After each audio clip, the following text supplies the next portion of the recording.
sahabat. Alhamdulillahirabbil alamin. Jumpa lagi di channel Rudy Education, channel pendidikan dan kegiatan pembelajaran. Sahabat, kali ini kita akan belajari tema 1, subtema 2, pembelajaran 6. Namun sebelum memulainya, marilah kita berdoa terlebih dahulu. Sahabat, jangan lupa pula selalu cuci tangan dengan sabun dan air pengalir sebelum maupun sesudah melakukan kegiatan. Jaga selalu kesehatan dan kebersihan ya, agar kita terhindar dari segala macam penyakit. Sahabat, yuk kita saksikan saja. Tujuan pembelajaran kita kali ini diharapkan setelah kalian melihat tayangan video ini, kalian dapat menyimpulkan dan menyajikan simpulan informasi berdasarkan teks laporan hasil pengamatan baik yang didengar dan dibaca, yang diperkuat oleh bukti. Yang kedua, kalian dapat menganalisis dan menyajikan hasil analisis penerapan nilai-nilai Pancasila, terutama sila kelima dalam kehidupan sehari-hari. Sahabat, kalian sudah belajar tentang hewan selama 1 minggu ini ya. Banyak hal yang sudah kita pelajari. Kalian sudah memahami bagaimana hewan berkembang biak dan jenis hewan yang hidup di negara-negara ASEAN. Menarik bukan? Sekarang, yuk kita simak tayangan video berikut ini. Teman, kelelawar buah atau kalong ini memiliki nama keren Giant Fruit Bats atau Flying Foxer.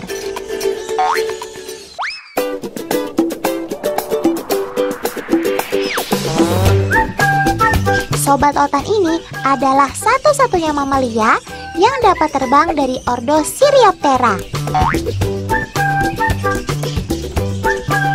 Sesuai dengan namanya, Sirioptera berarti sayap tangan. Dinamakan demikian karena kaki depan pada kelelawar bermorfologi membentuk sayap.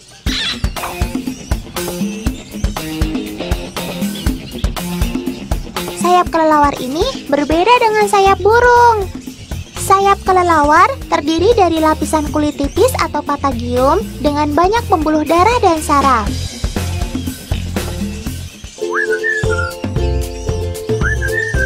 Selaput tipis ini diperkuat oleh jari-jari yang menyerupai rangka payung. Bentuk ini lebih mirip dengan jari-jari tangan yang difungsikan untuk terbang. Walaupun bersayap tipis, kalong sangat mahir dalam bermanuver.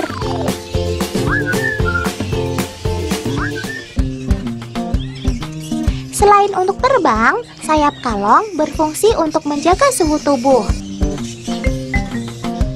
Mereka akan menggunakan sayapnya untuk selimut ketika sedang dingin.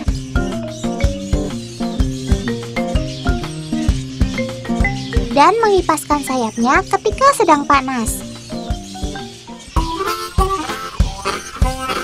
Sahabat Otan ini biasa beristirahat dengan menggantungkan diri mereka secara terbalik.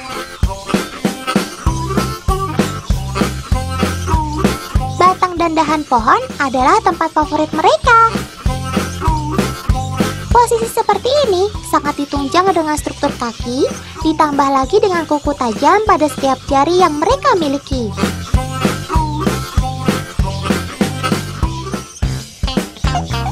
Meskipun begitu, sahabat Otan ini tidak pernah kesepian karena mereka hidup berkoloni atau berkelompok. Satu koloni terdiri dari ratusan bahkan ribuan ekor.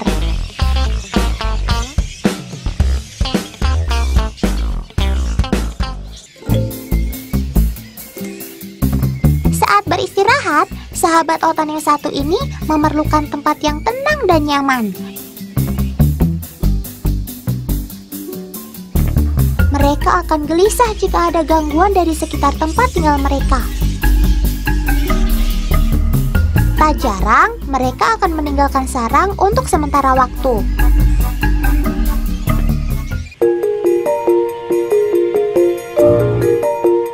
Namun, setelah memastikan kondisi aman, baru mereka akan kembali untuk melanjutkan istirahatnya.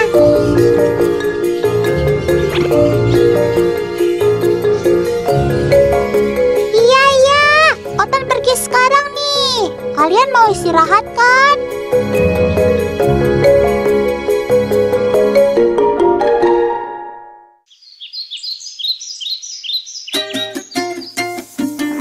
Nah, kalau sobat otan yang ini, mereka juga keluarga kelelawar buah. Tapi dari jenis yang beda, yaitu Dobsonia minor.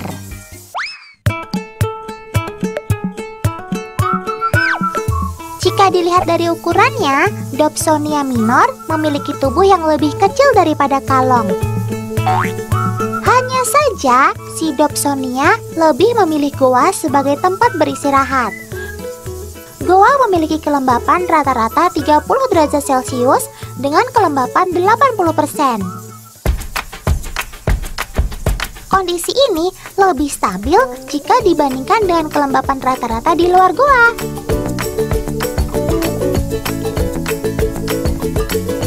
Tapi, bagaimana dengan alat penerangannya? Di dalam goa kan gelap, sob. Kelelawar menerapkan teori fisika, yaitu gelombang bunyi atau suara. Saat terbang dalam kondisi gelap, kelelawar menggunakan transmisi atau gelombang pengiriman suara untuk menentukan arah. Dengan begitu, mereka tidak akan saling bertabrakan antar satu dengan yang lain. Bahkan, kelelawar tidak akan menabrak dinding goa meskipun tidak ada alat penerangan di sekitarnya. Ini alasannya. Gelombang suara yang dihasilkan oleh kelelawar bergerak menjauh. Kemudian, ketika mengenai objek sekitarnya, maka gelombang tersebut akan terpantul kembali ke arah kelelawar. Pantulan gelombang atau gema inilah yang akan memberikan informasi kepada kelelawar. Sehingga dengan informasi tersebut, kelelawar dapat menghindar dari rintangan yang ada. Kemampuan ini biasa juga disebut dengan istilah echolocation. Lalu, bagaimana dengan indera penglihatan kelelawar di siang hari? Untuk mengetahui dengan jelas, agen otan akan segera memulai percobaannya. Pertama-tama, agen otan sudah menyiapkan satu batang bambu panjang dengan lebih dari 30 utas tali.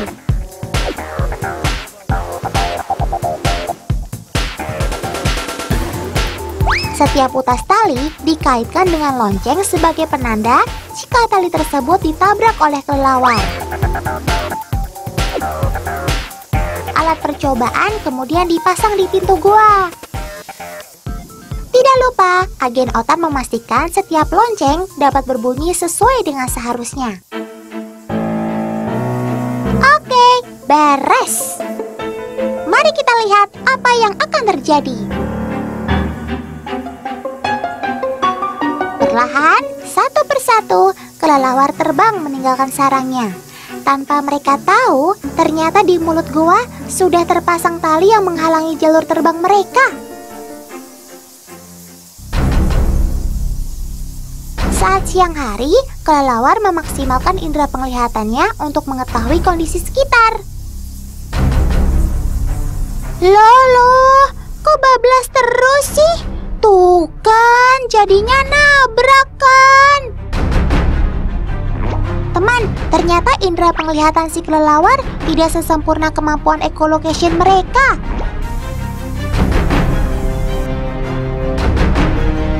Terbukti beberapa ekor kelelawar menabrak alat uji coba yang tadi dipasang. Aduh, kok bisa ya?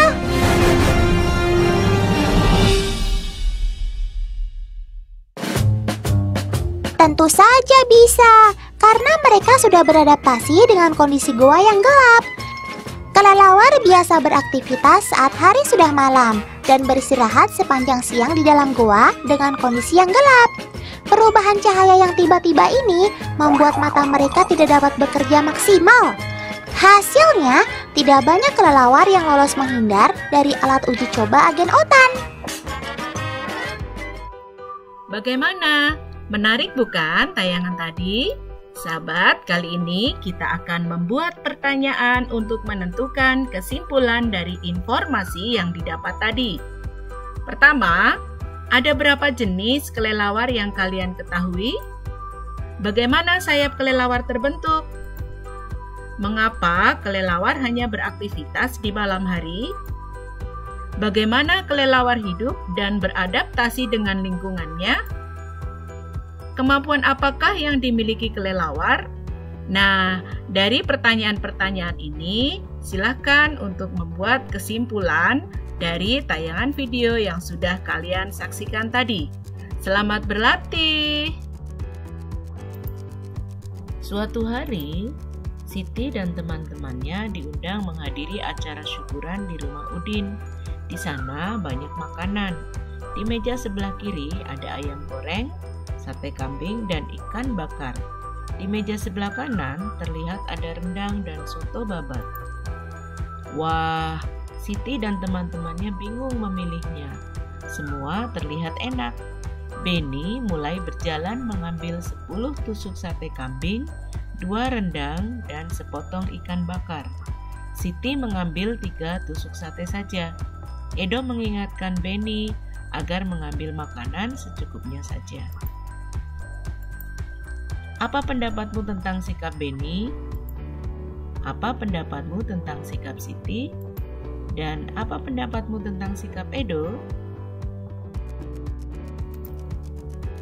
Seperti inikah pendapat kalian?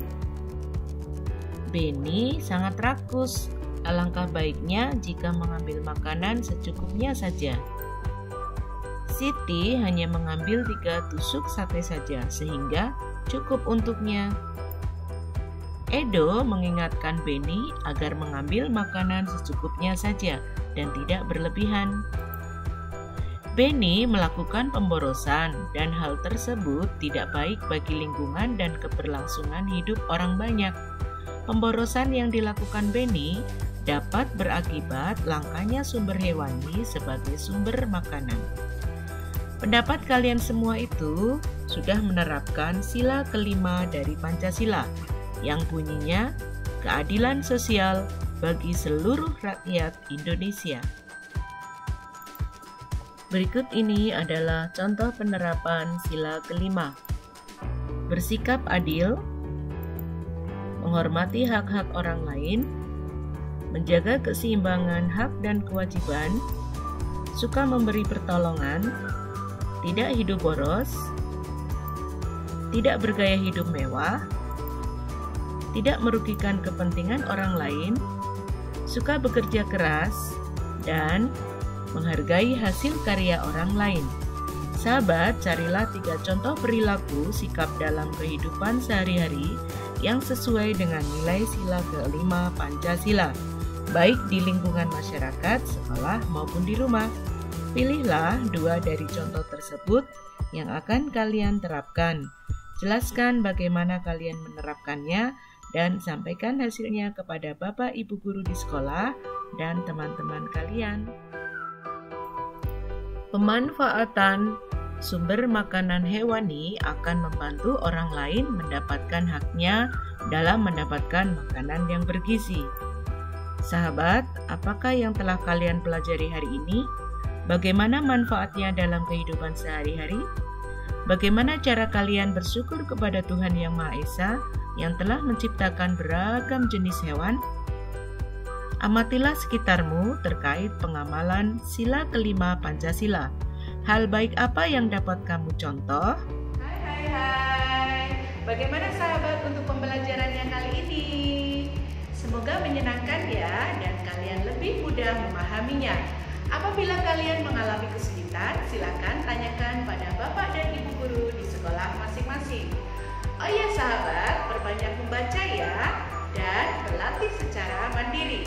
Terima kasih untuk perhatiannya.